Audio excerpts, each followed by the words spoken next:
Halo guys, buat yang belum kenal aku, hai, aku Ika Listiadi dari Ilmu Komunikasi Fakultas Ilmu Sosial Universitas Negeri Yogyakarta. Dan selamat datang di sesi tugas kali ini.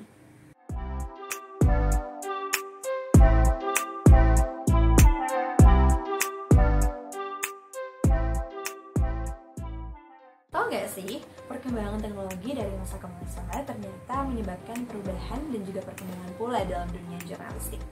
Terlebih lagi, hadirnya internet yang semakin berkembang pesat menyebabkan kebutuhan akan informasi masyarakat yang meningkat.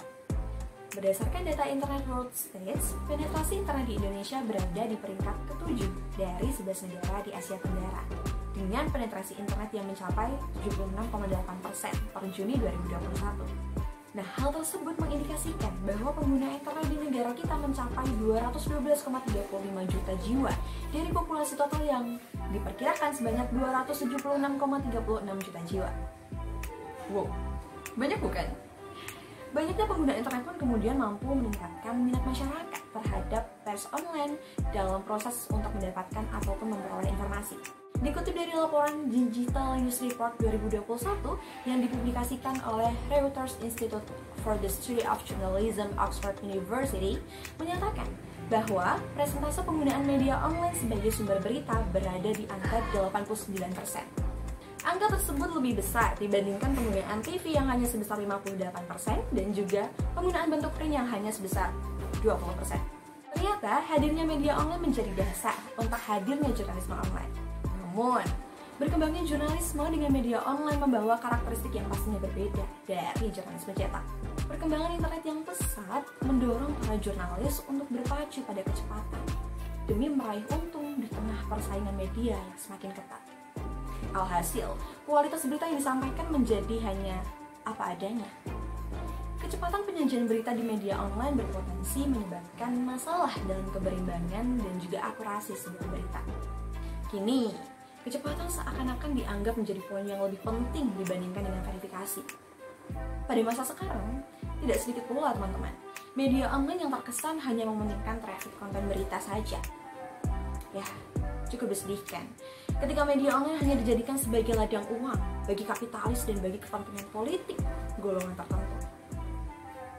Padahal, verifikasi menjadi salah satu poin penting yang harus hadir dalam proses pemberitaan media. Ya, seperti yang disampaikan oleh Bill Kovac dan Rosenstiel dalam bukunya The Element of Journalism, bahwa ada 10 elemen jurnalisme yang harus dipatuhi dan dijadikan pedoman. Yang pertama adalah menyampaikan kebenaran. Yang kedua, setia kepada kepentingan warga. Lalu yang ketiga adalah disiplin verifikasi. Lalu yang keempat adalah tetap independen. Yang kelima, memantau kekuasaan. Selanjutnya adalah menyediakan forum bagi publik, lalu membuat berita yang menarik dan relevan, komprehensif dan proporsional, mengikuti hati nurani, dan juga yang terakhir adalah warga memiliki hak dan tanggung jawab dalam hal-hal yang terkait dengan berita. Disiplin verifikasi menjadi salah satu di antara elemen yang penting menurut Bill Kovac. Disiplin verifikasi menjadi kunci penting dalam kualitas sebuah karya berita dan sebagai aspek utama dalam menunjukkan fakta dan kebenaran. Verifikasi merupakan sebuah proses yang dilakukan untuk menyaring desas-desus, gosip, manipulasi, propaganda, dan hal keliru lainnya agar mendapat data yang lebih akurat. Dan tahu nggak sih, kalau verifikasi itu bisa dibilang ciri khas dari jurnalisme loh. Atau biasa orang sebut tuh journalism is the business of verification. Disiplin verifikasi inilah yang kemudian menjadi pembeda antara jurnalisme dengan hiburan, fiksi, ataupun seni. Ada beberapa metode yang dapat digunakan dalam melakukan verifikasi. Bill Kovac dan Rosenstiel menawarkan metode yang konkret melalui 6 hal. Yang pertama adalah penyuntingan yang skeptis, di mana penyuntingan dapat dilakukan dari baris demi baris. Yang kedua adalah memeriksa akurasi, di mana hal tersebut dapat dilakukan dengan membuat sebuah daftar pertanyaan atau accuracy checklist. Yang ketiga adalah jangan berasumsi, di mana berita harus dibuat berdasarkan dari sumber yang primer. Yang keempat, pengecekan fakta per baris dan juga per kalimat. Yang kelima adalah hati-hati dengan sumber anonim. Dan yang terakhir adalah akar kebenaran. Selain itu, verifikasi juga memiliki 5 konsep yang harus kamu ketahui juga loh. Yang pertama adalah jangan menambah atau mengarang apapun. Yang kedua, jangan menyesatkan atau menipu pembaca, pemirsa, maupun pendengar.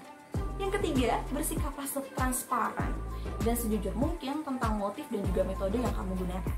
Yang keempat adalah lebih mengandalkan pada liputan orisinal yang dilakukan sendiri. Dan juga yang terakhir adalah bersikap rendah hati serta tidak menganggap diri paling tahu. Beberapa hal yang udah aku sampaikan tadi itu membuktikan kalau verifikasi itu amat penting dalam sebuah berita. Sebenarnya, pentingnya verifikasi berita ini secara tegas sudah disampaikan oleh Dewan Pers dalam Pedoman Media Cyber yang dikeluarkan pada tahun 2012 lalu.